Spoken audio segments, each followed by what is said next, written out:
ආයුබෝවන් අද අපි මේ වීඩියෝ එකෙන් කතා කරමු තෙරපීමකින් 41 දිනක් මිය ගිය විජේගේ රැළියේ සැඟවුණු කතාව.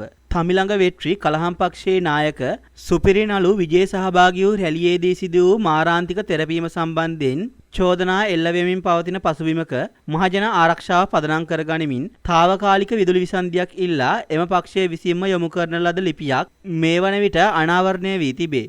පසුගිය සෙනසුරාදා පැවති මෙම රැළියේදී ඇති වූ තෙරපීමෙන් කාන්තාවන් සහ ළමුන් ඇතුළු පුද්ගලයන් 40 දෙනෙකු ජීවිතක්ෂයට පත්ව තවත් 60කට අධික පිරිසක් තුවාල ලැබූහ. තෙරපීමෙන් මිය ගිය අය අතර අවුරුදු 2ක වයස ඇති කුඩා දරුවෙකුද සිටින බව විදේශ මාධ්‍ය වාර්තා කර තිබේ. මියගිය දරුවාගේ පියා මාධ්‍ය වෙත අදහස් දක්වමින් සඳහන් කර ඇත්තේ මෙවැනි ජනාකීර්ණ උත්සවවලට කිසිවිටකත් තම දරුවන් රැගෙන නොයන ලෙසය. තාවකාලික විදුලි විසන්ධියක් සඳහා TVK පක්ෂයෙන් ඉල්ලීමක් ඉදිරිපත් වූ බව තමිල්නාඩු විදුලි බල මණ්ඩලයේ නිලධාරීන් තහවුරු කර ඇති නමුත් එම ඉල්ලීම ප්‍රතික්ෂේප කළ බව සඳහන් කර ඇත.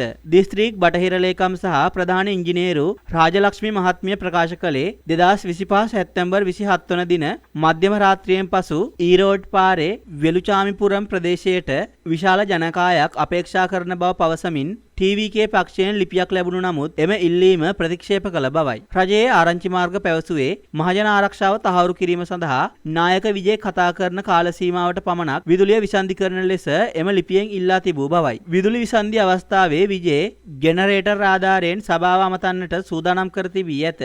වෙලුචාමිපුරම් යනු ජනාකීර්ණ ප්‍රදේශයක් වන අතර විශාල ජනකායක් පැමිණෙන බැවින් නායකයා කතා කරන නිශ්චිත කාලය සඳහා පමණක් විදුලිය විසන්ධි කරන ලෙස මහජන ආරක්ෂාව කාරුණිකව ඉල්ලා සිටිමින් යනුවෙන් එම ලිපියේ සඳහන්ව තිබුණි. කෙසේ වෙතත් මෙම විදුලි විසන්ධිය කුමන්ත්‍රණයක කොටසක් බවට TVK පක්ෂ ආරංචි මාර්ග චෝදනා කරයි. මෙම සිදුවීම පොලිසිය සහ ප්‍රාදේශීය දේශපාලඥයෙකු විසින් ප්‍රදේශයේ මැරකල්ලි සමග එක්ව සැලසුම් කර ඇත යනුවෙන් පක්ෂයේ ආරංචි මාර්ගයක් සඳහන් කළේය. සිද්ධිය ඇසින් දුටුවෙකු පැවසුවේ සවස 7 සිට 7:30 දක්වා විදුලිය ඇනහිටීමක් පැවති බවයි. වින්දිතයෙකුගේ මස්සිනා වන විනෝද් කුමාර් පැවසුවේ තම රසිකයින් විසින් විජේ මාමා ලෙස ආදරයෙන් හඳුන්වනු ලබන විජේව එකවරක් හෝ දැක බලා ගැනීම සඳහා සිව් දෙනෙක්ගෙන් යුත් පවුලක් එදින සවස් වනතුරු රැඳී සිටි බවයි. බොහෝ ප්‍රමාද වුවත් ඔවුන්ට විජේ සර්ව එකවරක් දැක ගැනීමට අවශ්‍ය වුණා. සවස් 7 සිට 7:30 දක්වා විදුලිය විසන්ධි වූ අතර ඔහුගේ පැමිණීමට මොහොතකට පෙර ජනතාව තෙරපෙන්නට පටන් ගත්තා. මගේ නෑනලා සහ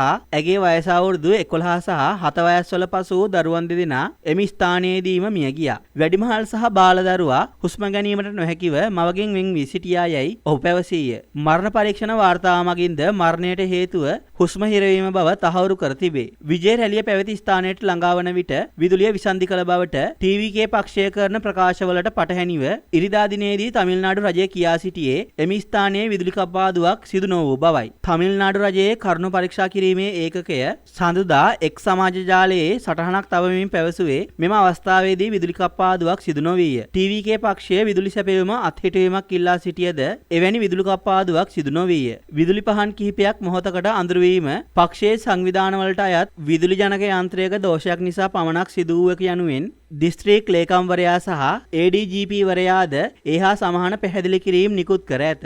මේ ගැන ඔබේ අදහස පහතින් කමෙන්ට් කරන්න. ඒ වගේම අපේ channel එකත් subscribe කරන්න. මේ වීඩියෝ එකටත් like එකක් දාලා මේක තවත් කෙනෙක්ට බලන්න share කරන්නත් අමතක කරන්න එපා.